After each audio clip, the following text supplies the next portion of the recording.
Dans cette vidéo, je vais partager avec toi comment créer une micro-ferme de 2 hectares qui génère 10 millions d'euros par an. Donc reste sur le bout de la vidéo afin que je puisse partager avec toi quelle est la culture qui peut te générer 10 millions de francs CFA sur 2 hectares. Et sur cette vidéo aussi, je vais partager avec toi l'actualité fraîche, le combat du siècle que nous avons tous vu très tard, que dans la nuit de samedi. L'enseignement qu'on peut tirer, c'est surtout le mindset. C'est qu'ici, on partage aussi le mindset de Francis Ngannou. Comment ce mindset-là, chacun t'a dit que d'entre nous, on peut l'utiliser, peu importe les départements. Donc, permets-moi de me présenter. Bonjour, bienvenue sur la chaîne, pour toi, pour tous les nouveaux, et pour tous les anciens, et pour tous les fidèles. Si tu me découvres pour la première fois, je m'appelle Thierry Toukou. Sur la chaîne, je parle d'entrepreneuriat, je parle d'investissement, je parle d'agriculture, je parle d'élevage. Le but de la chaîne ici est enfin de valoriser et de vulgariser nos produits du terroir. Si j'ai créé la chaîne, c'est en fait de partager mes astuces et techniques business, de partager mon mindset. Je suis entrepreneur et investisseur. Sur les cultures, avec le poivre du Cameroun, comme on l'appelle le poivre de Peña, qui a reçu son label Indication géographique protégée en 2013. Sur la culture du palmier à huile, sur la culture du Ristendon et l'outil commun appelé Arpi ou Swanjansan, sur la culture du Bitacola, avec pour finalité de créer une marque spécifique à nous, dont on mettra sur le marché physique et sur le marché virtuel. Si je suis aussi venu sur YouTube, c'est pour venir te faire comprendre que la richesse se trouve justement dans nos produits du terroir. Que si nous voulons justement avoir l'autonomie, c'est-à-dire que sur le plan alimentaire, on se doit de valoriser et de vulgariser nos produits du terroir. Si on veut avoir l'autonomie sur le plan économique, on se doit de valoriser et de vulgariser nos produits du terroir. Que la richesse se retrouve sur les produits et que sur nos produits du terroir. Je continue encore à répéter, excuse-moi la tautologie. Aucun pays, aucun continent qui se respecte ne peut justement avoir l'autonomie en comptant justement sur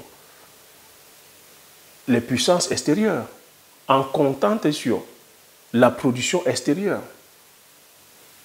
Et je viens de te faire comprendre que, en termes de business, on ne peut que s'enrichir lorsque les business sont endogènes, lorsqu'on a le contrôle sur le business. Tu vois, j'ai passé que 3 ans sur la chaîne à partager avec toi plusieurs idées de culture sur le domaine agricole, sur le domaine de l'élevage, à partager avec toi des stratégies sur le plan géostratégie, géoéconomique, même la géopolitique entre, sur la stratégie, sur le plan agronomique, sur le plan de la microbiologie, sur le plan de la science, sur le plan du mindset, sur le plan du développement personnel, sur l'environnement, parce que c'est tout ça qui fait le développement personnel. C'est tout ça qui fait la richesse en fait. Parce que pour aller faire un business, pour aller faire l'agriculture, tu te dois de maîtriser tout ça. Pour aller faire l'élevage, tu te dois de maîtriser toutes ces contingences internes et externes. C'est pour ça que, à chaque fois, je parle ici que la vraie richesse, c'est sur le plan de ton développement personnel. C'est la personne que tu deviens.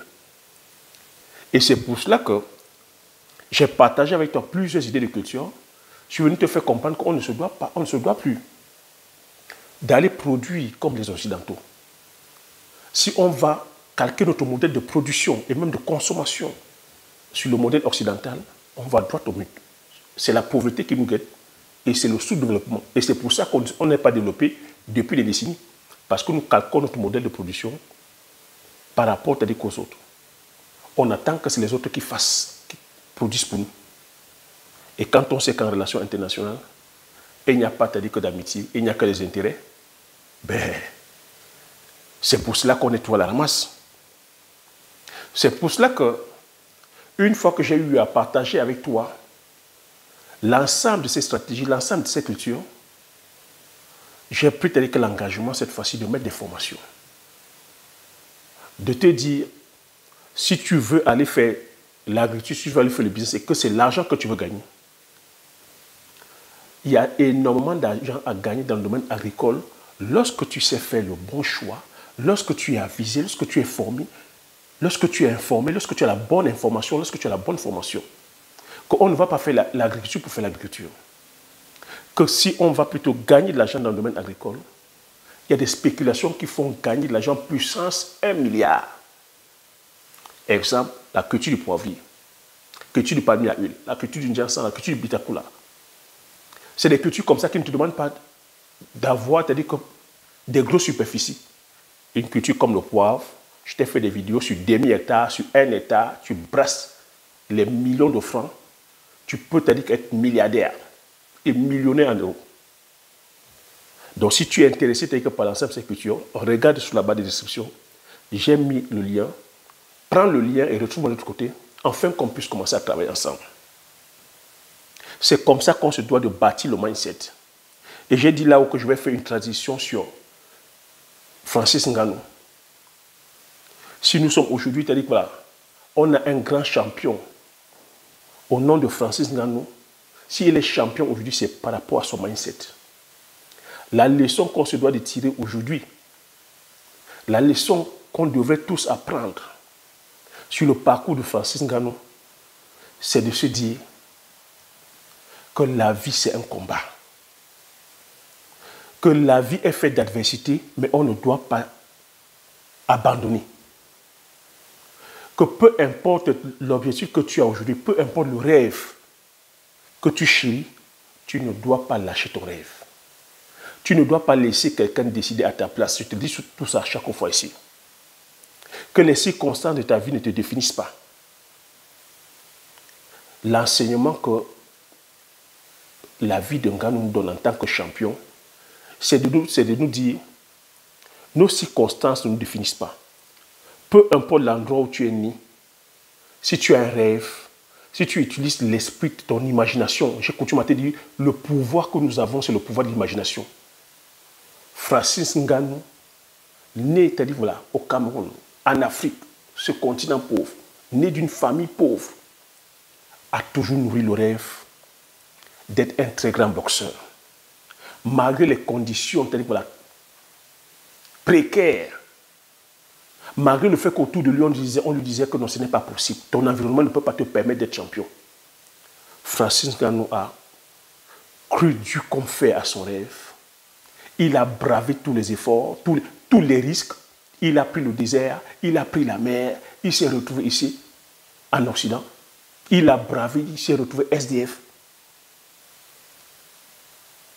Ça ne l'a pas empêché, toujours dans l'optique de poursuivre son rêve. Il est arrivé en France, il s'est retrouvé en train de pratiquer un art martial qui n'avait jamais fait le MMA. Il se retrouve champion du MMA. Malgré l'âge avancé, on lui disait que mais avec ton âge, tu ne pourras pas. Mais il nourrissait toujours ce rêve d'être boxeur, c'est-à-dire qu'il fait la boxe anglaise. Champion de MMA, il prend le pari d'aller faire la boxe anglaise sans avoir chaussé les gants, sans être monté sur un ring de boxe de façon sur des combats officiels. Le combat que Francis Ngannou a livré hier, beaucoup le voyaient justement perdant. Mais à raison, il n'a jamais chaussé les gants. Il va chausser avec le meilleur combattant de tous les temps.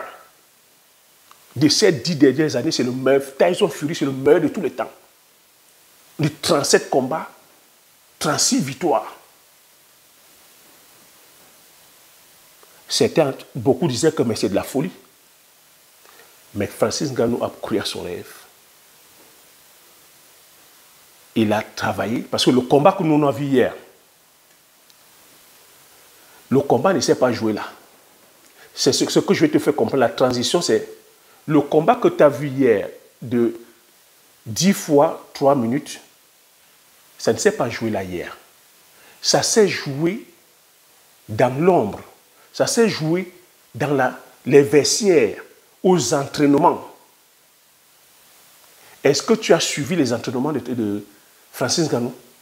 Francis Ngannou, pour aller affronter Tyson Fury, et aller prendre le meilleur de tous les temps comme coach, Mike Tyson. Mike Tyson, le meilleur de tous les temps. Et Francis Ngannou, il n'est pas monté dans ses grands chevaux en se disant qu'il est le champion de MMA, il a le coup de poing qui peut tuer le taureau, qui peut tuer une vache, qui peut tuer un buffle, qui peut même tuer un rhinocéros. Non, il ne compte que sur sa force. Avec humilité, Francis Ngannou s'est dit, je suis certes champion, t'as dit voilà, MMA, incontesté, mais je vais aller faire une discipline qui est la boxe anglaise, que je n'ai jamais faite. Je vais aller chercher la connaissance, je vais aller apprendre. À qui est-ce que je parle? Je vais aller apprendre. On a vu Francis Ngannou tenir la garde, commencer comme un bleu devant le grand Mike Tyson. On dit ferme le poing, monte la garde,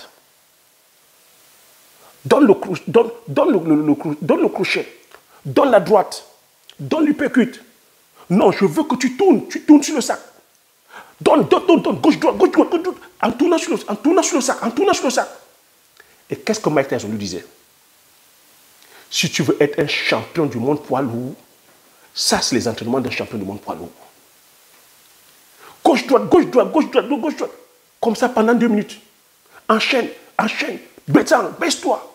Parce que Francis Ngannou, il est grand de taille, tu vois, et il est raide. Et en boxe anglaise, il faut être souple sur les jambes, Baisse-toi. Va chercher le percute en te baissant. Va donner le crochet sur la côte en te baissant. Baisse la jambe. Francis Ngannou n'est pas resté sur ses grands chevaux en se disant « Je suis le champion du monde de MMA. Non, je ne vais pas m'entraîner. Non, pourquoi Mike Tyson me parle ?» Avec humilité, il a pris sur lui. Il s'est entraîné. Donc, Francis Ngannou a gagné le combat déjà dans les vestiaires, pendant les entraînements. Le combat se gagne dans les entraînements.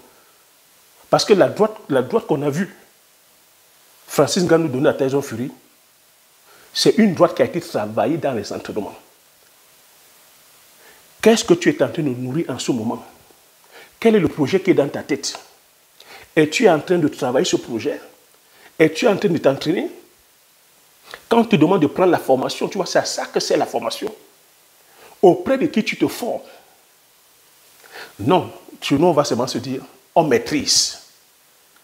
Thierry, dis-nous, quel est le business qui gagne? Quel est le business qu'on peut aller faire? Dès qu'on te dit, on maîtrise, tu vas aller faire. Non, il faut s'entraîner, il faut se former. Moi, c'est ça l'enseignement que je tire. Au-delà du fait qu'il a donné une droite, il a couché, il a perdu sur décision des juges. C'est très, très honorable de sa part parce que rien que le fait que Tyson Fury accepte même qu'il combatte avec lui, c'est déjà une victoire.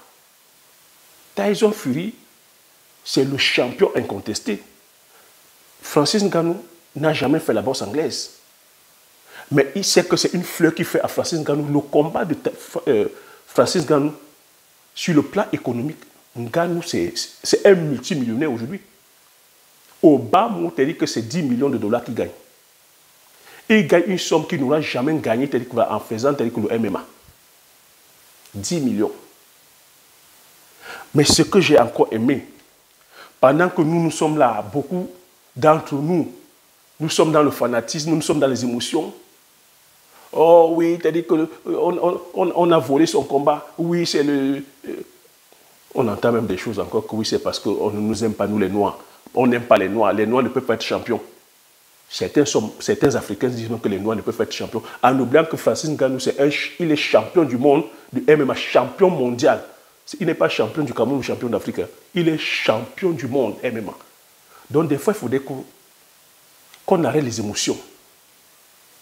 Qu'on écoute l'enseignement parce qu'après combat,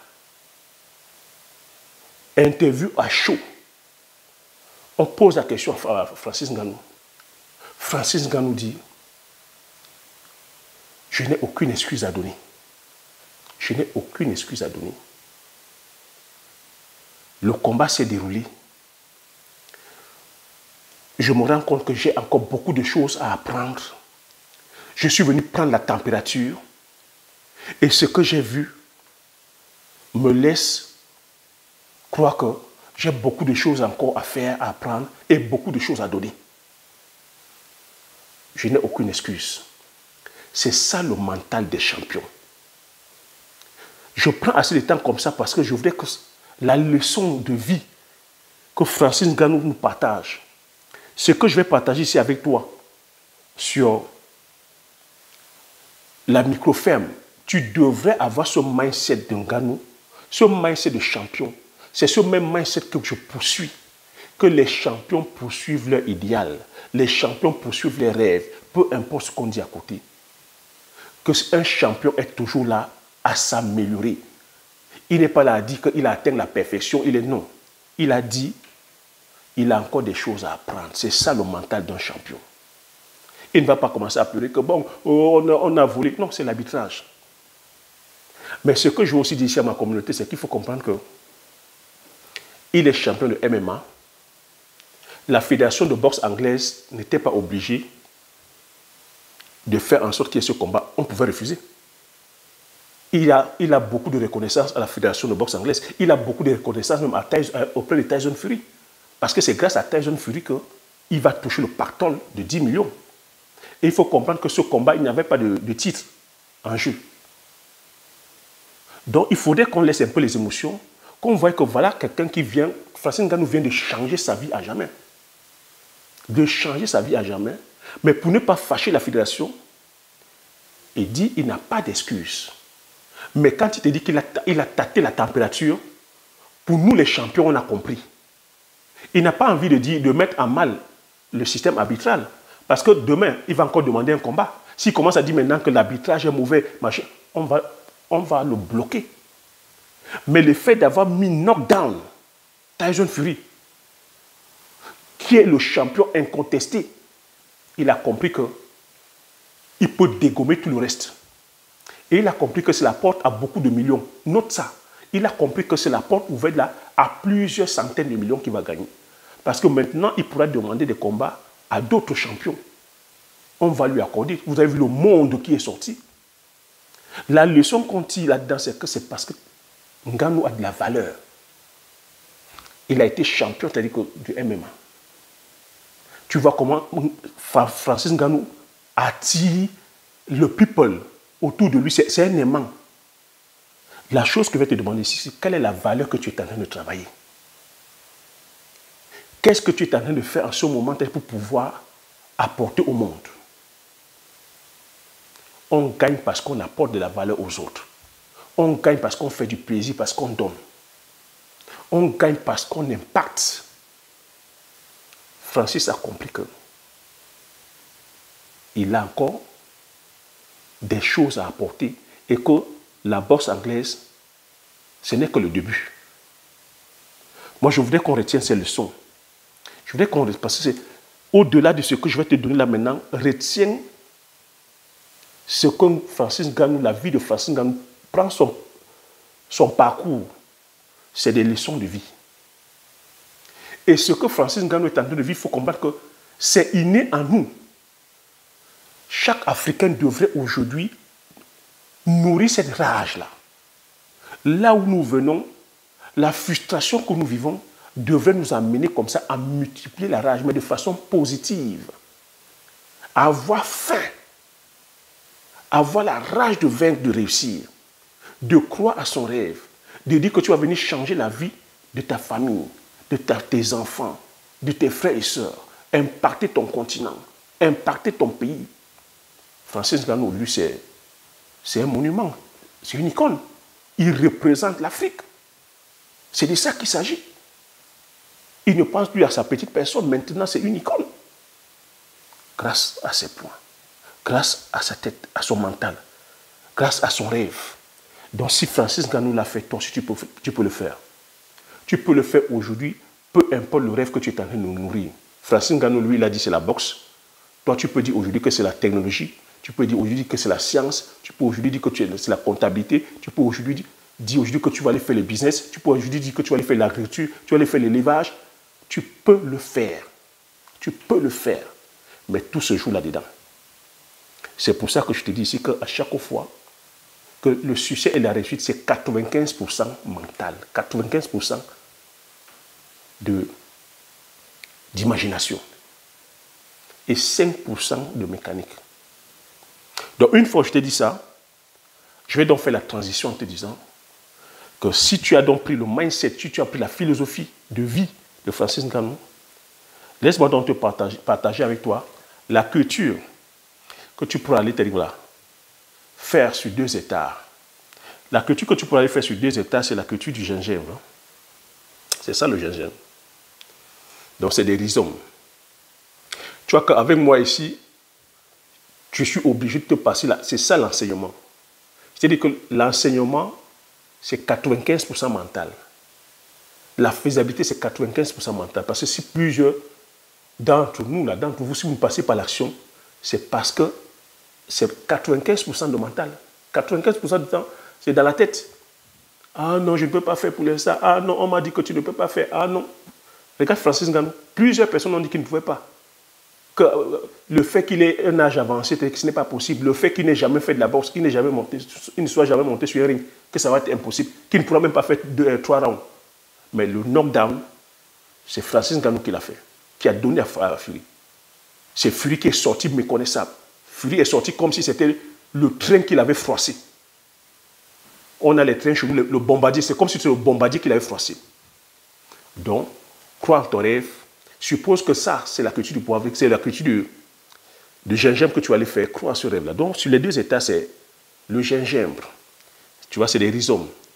Le gingembre, c'est un légume, c'est l'un des légumes aussi les plus consommés aussi. Hein. On consomme ça. C'est énormément, c'est-à-dire que dans nos sauces, dans nos salades, le gingembre, il y a un marché pour le gingembre. Tu vois, ça, c'est le rhizome. Hein. C'est un rhizome, ça se plante sous terre. Dans la zone agroécologique du gingembre, ça demande des zones chaudes et humides. Tu vois, chaudes et humides. Le sol doit être bien riche en humus. On a comme ça plusieurs variétés de gingembre. Tu regardes la variété que vous avez chez vous. Le gingembre, il y a un marché, comme tu dis, il y a un très grand marché pour le gingembre. Mais avant de te lancer aussi, il faut déjà aussi avoir le marché. Si tu vas aller faire sur 2 hectares, il faut déjà savoir comment tu vas écouler le produit. C'est que chez nous, le souci, c'est l'écoulement. Comme c'est des cultures qui périssent aussi, il faut déjà chercher à avoir le marché ou chercher à savoir comment tu vas transformer. Quand je dis 2 hectares ici, je préfère qu'on commence petit. C'est pour ça que j'insiste aussi sur la formation. Que tu te dois de te former. Je fais toute la transition sur Francis Ngannou. Tu as vu que Francis Ngannou, tout au long de sa vie, il s'entraîne. Ce combat que tu as vu de 10 fois 3 minutes, il a passé plus d'1 an, plusieurs mois à s'entraîner, à souffrir, à transpirer. Il a fallu qu'il se retrouve à 126 kg de muscle. Tu sais comment on fait pour pouvoir prendre 1 gramme de muscle? Tyson Fury était à 126 kg, lui il est passé à 123 kg. Ça demande de couler la sueur. C'est des litres et des litres et des sueurs qu'il a passé. Il a perdu. Pour pouvoir prendre 1 gramme. C'est la souffrance. Comme Mike Tyson a dit, c'est cette souffrance, c'est comme ça. Il faut passer par là pour être champion du monde poids lourd. Donc, ça va demander que tu te formes. Ça va demander que tu t'intéresses à la culture. Donc, c'est ça le rhizome. Donc, comme j'ai dit, le sol, il faut des sols qui drainent bien, riches en humus, riches en matière organique. Donc, la préparation se fait comme pour aller planter, ça passe par une phase de pépinière, pas de pépinière, de prégémination. Donc, tes gingembres, tu les conserves dans un lieu un peu humide, pas de lumière, où ça va commencer, ça va d'abord germer, parce qu'il faut attendre que tu vois, là comme ça commence à germer. Donc tu mets dans un coin pendant 1 mois, ça commence à germer, puis tu vas maintenant aller planter, tu vas les semer. Donc tu sèmes sur 1 hectare, tu vas semer, on a d'ici 2 hectares. Donc c'est pour ça que je dis 2 hectares, parce qu'il faut commencer petit. Tu maîtrises d'abord le processus, après tu pourras t'étendre sur 2, 3, 4, 5 hectares. On a aussi ce souci-là en se disant que, mais pourquoi est-ce qu'on produit tel que sur 1 hectare? On produit sur 1 hectare pour maîtriser d'abord le processus. Même si tu as l'argent, même si tu as aujourd'hui 100 millions, Je ne vais pas te conseiller de commencer, te dire que sur 20, 40, 50 hectares, attention. Tu commences d'abord sur 1 hectare, tu maîtrises le processus, c'est important. Tu te formes même déjà d'abord, tu maîtrises le circuit d'écoulement. Parce que c'est le processus qui est important. Ce n'est pas l'argent. Tu peux avoir l'argent, si tu n'es pas formé, tu perds ton argent.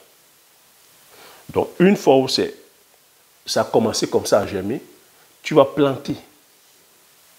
Dès que tu as planté, sur tes 2 hectares, s'ensuit la phase d'entretien. Saclage, tu ramènes la terre, tu ramènes la matière organique, dont la fiente, tu peux apporter la fiente ou les bousses de vache. Tu continues à nettoyer. Le gingembre arrive à maturité entre 6 et 12 mois. Donc à partir de 6 mois, tu peux les récolter, tu peux laisser 12 mois. La récolte, le rendement d'un hectare, ça donne 7 à 40 tonnes. 7 à 40 tonnes. Comment tu reconnais que le gingembre arrive à maturité? Parce que tu vois, c'est un rhizome, c'est sous terre. Donc pour reconnaître que ça arrive à maturité, c'est lorsque les feuilles commencent à jaunir. Lorsque les feuilles commencent à jaunir, tu peux déjà récolter ton gingembre. Donc comme je t'ai dit, le rendement, c'est 7 à 40 tonnes. Et la valeur marchande d'un hectare, c'est 5 millions. Donc maintenant, comment tu fais pour transformer ton gingembre? Parce que lorsque tu produis, je te dis, pense à la transformation. C'est important. Tu sais, le gingembre, on le mange comme ça, frais. Tu pèles la peau là, c'est le rhizome. Une fois que tu as récolté, c'est le rhizome.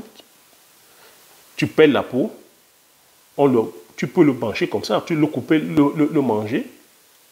C'est tellement efficace parce que le gingembre, c'est un aliment, c'est un médicament en même temps. C'est un aliment. Le gingembre, en termes de vertu, c'est un anti-inflammatoire, c'est un antibactérien, c'est un aphrodisiaque de première catégorie. Ça a énormément de vertus. Surtout en ce moment de froid comme nous sommes ici en Occident. Même en Afrique, la poussière, voit généralement la toux. Ça lutte contre la toux aussi, c'est antibactérien. Tu prends ton gingembre, on a l'habitude de prendre le gingembre avec le miel, de prendre le gingembre avec le citron. Tu vois, c'est tellement efficace. Même pendant la période sanitaire, le gingembre était hyper demandé. Et le gingembre est toujours hyper demandé. Le gingembre et le citron, c'est la potion telle que la potion de la grand-mère. Et c'est ça même qui a sauvé plusieurs personnes en Afrique. Le gingembre aussi a un marché parce que tu vois, sur le plan de la transformation aussi, tu peux sécher le gingembre, le moudre, avoir le gingembre moulu. Tu peux faire le jus de gingembre. Voilà, je vais te montrer. Regarde, ça c'est le jus de gingembre. Jus de gingembre fait maison, tu vois, là. Donc quand moi je parle, je joins la parole à l'acte. Tu vois, là c'est le jus de gingembre fait maison. La composition c'est, comme je te dis, gingembre. Les feuilles que tu vois à l'intérieur, là, tu vois, les feuilles que tu vois là, c'est de la menthe. Avec l'ananas en fruits. Tu vois, je t'ai fait une vidéo sur la production d'ananas. Tu vois, je suis ici en Occident, on consomme l'ananas. Donc, jus de gingembre, feuilles de menthe, jus d'ananas. Tu vois, voilà comment est-ce qu'on boit les jus naturels purs. Parce que je t'ai dit ici que ce que tu consommes, c'est ton médicament.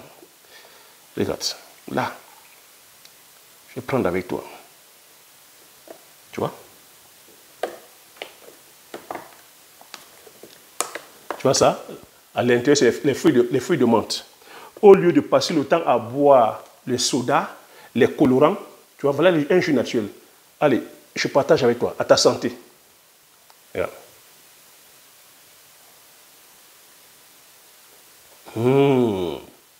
Tellement bon. Tu vois, ça dégage les sinus. Ça va tuer que les bactéries, les virus. En ce moment, il fait froid. Tu vois, tu bois comme ça ton jus de gingembre. Un antioxydant, un anti-inflammatoire, un antibactérien. Au lieu d'aller boire les colorants, au lieu d'aller boire, c'est-à-dire que les trucs chimiques, Tu fais ta composition comme ça, fais maison. C'est impeccable, quoi. Tu te fais plaisir et tu te soignes en même temps. Laisse-moi prendre encore une bougie. C'est magnifique. Jus de gingembre. Donc chez nous, tu vas entendre parler du ginger. Le ginger, des fois, c'est foncé. C'est un jus qui se vend au pays. C'est tellement prisé. Donc tu vois que tu peux produire ton gingembre et faire le jus de gingembre. Aujourd'hui, il y a énormément d'industries, beaucoup d'industries qui s'intéressent au gingembre. On a des thés au gingembre.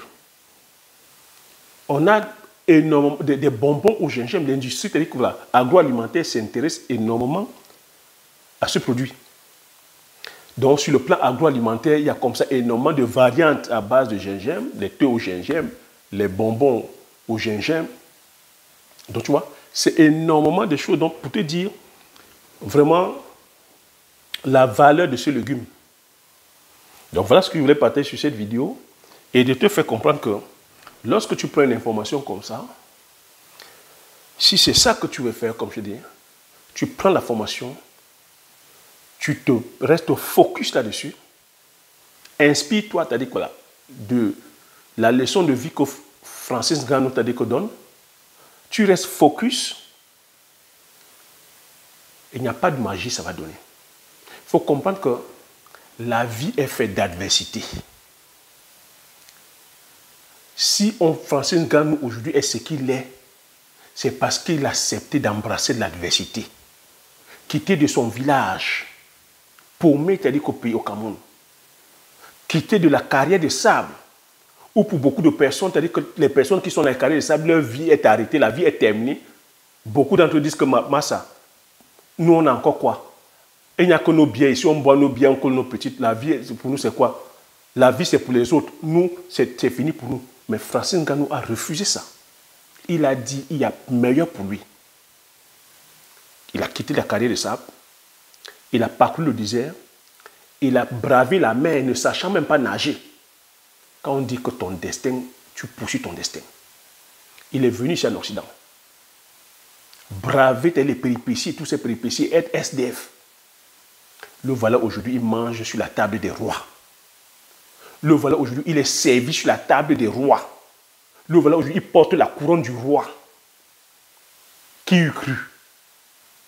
C'est pour te dire que peu importe les rêves que tu chéris aujourd'hui, peu importe ce que la vision que tu as, crois-tu comme à ta vision et travaille sur cette vision-là. Il n'y a pas de magie, ça va y arriver. Mais le problème qui nous tue, c'est qu'on a une faiblesse d'attention. On n'est pas concentré. On n'est pas du tout concentré. Voilà une vidéo de 30 minutes. Quelqu'un va me dire, mais Thierry, il faut aller droit au but. Tu vas aller, la vérité est que si on te dit droit au but, on te dit, voilà le gingembre, voilà comment est-ce qu'on s'aime. Tu penses que tu vas passer à l'action, tu ne sauras pas. Parce que ton mindset, tu es encore en conflit avec ton esprit. Mais on doit te dire que la préparation, c'est l'esprit. Tu dois combattre tous ces démons-là. Que frère, viens boire la bière, viens couler la petite, viens faire le Congossa, viens le Mougoupan, viens paraître, viens mentir, viens t'asseoir, tu es trop fatigué.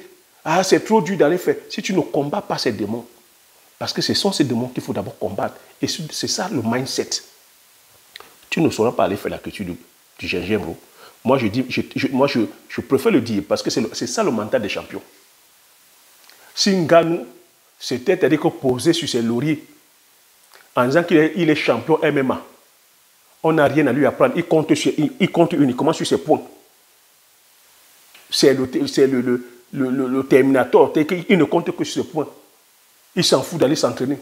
Il n'allait pas faire ce combat-là. Il a dit, bien que je sois champion, j'ai des choses encore à apprendre. Dans la vie, on apprend tous les jours. C'est ça l'humilité des champions. On dit l'humilité précède la gloire. L'humilité précède la gloire. Combien d'entre nous sommes humbles? Combien d'entre nous voulons apprendre? On veut seulement tout comme ça, qu'on nous donne. Même quand on nous donne, est-ce qu'on connaît la valeur de ça? Il va falloir qu'on apprenne. Il va falloir l'apprendre. C'est pour ça que je dis ici qu'on apprend tous les jours. Moi, j'apprends tous les jours. J'apprends de tout le monde. J'apprends même du plus petit que moi. C'est ça le mental des champions. Mais il y en a qui ne sont là, qui ne sont plus apprenables. C'est ça la leçon que je voulais donner. Je ne voulais pas faire une vidéo spéciale Nganou parce que vous savez que les algorithmes aussi, tu vas titrer spécial Nganou, ça ne va pas, on ne va pas vous envoyer ces vidéos-là.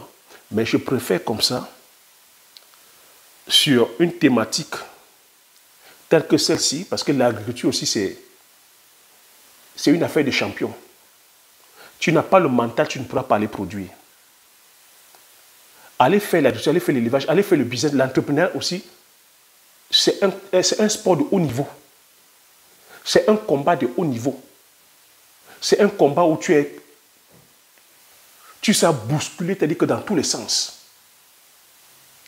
Mais il va falloir que tu restes droit dans tes bottes. Que tu gardes le cap. Que tu sois toujours, c'est-à-dire voilà, en accord avec tes valeurs. Que tu saches les raisons qui t'ont amené à aller faire le business. La vérité est que plusieurs personnes ne connaissent même pas les raisons. Certains sont seulement là, bon, je suis venu, c'est pour gagner l'argent. Gagner l'argent, ça ne veut rien dire. Il faudrait que tu aies des valeurs et que ces valeurs soient plus fortes que toi, soient des valeurs pas négociables en fait. Comme on dit, c'est là où que ce soit même peut-être une question de vie ou de mort. Oui. Ah oui. Parce que quand Nganou quitte le pays, il brave le désert. Mais tu penses que le gars est encore dans son état normal? Il est déjà paramétré, programmé en tant que guerrier. Il a dit où c'est ça, où ça passe, où ça casse. C'est ça le mental des champions. Ce n'est pas négociable. Certains dorment encore parce qu'ils sont dans le confort, ils se contentent encore du peu de confort qu'ils ont, ils ne veulent pas. Pour avoir plus, il faut sortir de sa zone de confort. Il faut sortir de sa zone de confort. Moi, c'est l'enseignement que je donne. Tu vois, comme mon enseignement, c'est le développement personnel. Je te parle d'agriculture, mais je suis obligé de te parler à chaque fois de ton développement personnel. Parce qu'on devient riche. Et on devient riche sur tous les compartiments. Je dis bien sur tous les compartiments. Ne sois pas riche sur le compartiment financier et aller être pauvre sur le compartiment relationnel. Ou aller être pauvre sur le compartiment de la santé. Tu vas être malheureux. Donc tu te dois de travailler ces différents compartiments-là. C'est pour ça que quand je parle avec toi sur tous ces compartiments. Parce que si tu ne vas pas comme ça, travailler sur tous ces compartiments, bien que tu aies de l'argent, mais tu vas te retrouver malheureux. C'est pour ça qu'on retrouve les personnes qui sont malheureuses. Ce n'est pas que c'est l'argent, mais c'est qu'ils n'ont pas travaillé les différents compartiments. Et c'est des compartiments que ce n'est pas l'argent qui va t'apporter ça. C'est un travail que tu dois faire sur toi-même. Ce n'est pas l'argent qui viendra te rendre intelligent. Ce n'est pas l'argent qui viendra te faire lire les livres. Ce n'est pas l'argent qui viendra, comme je t'ai dit, te donner la bonne santé. C'est l'éducation, c'est la connaissance. De savoir que je ne dois pas boire, je dois prendre soin de ma santé parce que c'est important. Ma santé, c'est capital. Si je ne suis pas en santé, je ne peux rien avoir. Donc tu vois que c'est un département sur lequel tu dois prendre au sérieux. Je dois boire des jus de fruits naturels. Je dois boire, c'est-à-dire voilà, je dois savoir ce que je mets dans ma bouche, ce que je mange, parce que ce qui va dans ma bouche, c'est mon médicament. Je dois prendre soin, c'est-à-dire que de mon corps. Je dois bouger. Je dois faire du sport. Je dois faire attention à mon sommeil. C'est de la connaissance, les gars. Et si tu n'as pas cette connaissance-là et que tu négliges, ben sur le côté, tu as beau peut-être avoir de l'argent, mais côté santé, c'est différent. Et si côté santé est différent, bien que tu aies des milliards, tu seras malheureux. C'est un travail. Hein? C'est un travail. C'est pour ça que vous voyez certaines personnes qui ont de l'argent sur le plan amoureux, même sur le plan familial. Tu as des enfants. Il faudrait que sur le compartiment, tu as dit quoi là, de la famille, qui est de l'harmonie. Que ta femme, tes enfants, qui est de l'harmonie. Parce que s'il n'y a pas de l'harmonie, tu ne peux pas faire grand-chose aussi. Ah oui. Parce que si au final, on cherchait de l'argent, si on cherchait de l'argent, c'est pour en fait pouvoir avoir le bonheur. Et le bonheur passe par tout ce que je viens de citer là, la famille, les enfants, la femme. C'est pour ça en fait. C'est pour ça. C'est pour retrouver le bonheur. Donc si je prends assez de temps à chaque fois pour vous parler de développement personnel, je sais que beaucoup de personnes n'aiment pas parce que certains trouvent que ça vient toucher, c'est-à-dire que je ne vous connais pas. Je ne vous connais pas personnellement. Mais ce que je dis, vous savez que c'est tellement vrai. Mais comme c'est tellement vrai, certains n'aiment pas entendre ça. Mais retenez une chose, les champions aiment ça. C'est ça qui permet de te faire, de grandir. Ngannou a délivré ce combat parce qu'il a été humble. Il est allé apprendre. Il allait apprendre auprès de quelqu'un qui a de la connaissance. Auprès des champions. C'est ça l'humilité. Bien qu'il soit champion en MMA, il a compris qu'il n'a jamais fait la boxe anglaise. Il doit aller faire ses classes. Il doit aller faire ses classes. Aussi simple que ça. Ceux qui ont compris ce mécanisme évoluent. Mais ceux qui n'ont pas compris le mécanisme, ce sont eux qui sont la traîne. Moi, je le dis. J'apprends, je suis un éternel étudiant. Si j'avance, c'est parce que j'accepte d'apprendre. Parce que je connais mon cap. Je sais là où je vais. Je sais la personne que je vais devenir. Et s'il faut aller, justement, aller chercher la connaissance auprès du plus petit que soit, parce que je poursuis mon rêve, mais je le fais. Mais pour certains, c'est tellement difficile, hein, tellement dur. Je pense que comme ils ont eu leur diplôme académique, c'est bon, on ne lit plus, on n'apprend plus. On sait tout, mais pourtant on ne sait rien. C'est encore l'ego, c'est l'ego qui nous tue. Donc voilà ce que je voulais partager avec vous. Comme d'habitude, vous savez que c'est moi quand je parle, c'est un partage, c'est un tout, parce que la vie c'est un tout. On doit apprendre, on doit tout apprendre. C'est ça le développement personnel. On doit tout apprendre. Et maintenant, on fait le tri. Parce que la vie nous enseigne tellement de choses. Après, on fait le tri. Donc, sur ce, je te dis merci. À la prochaine vidéo. Ciao.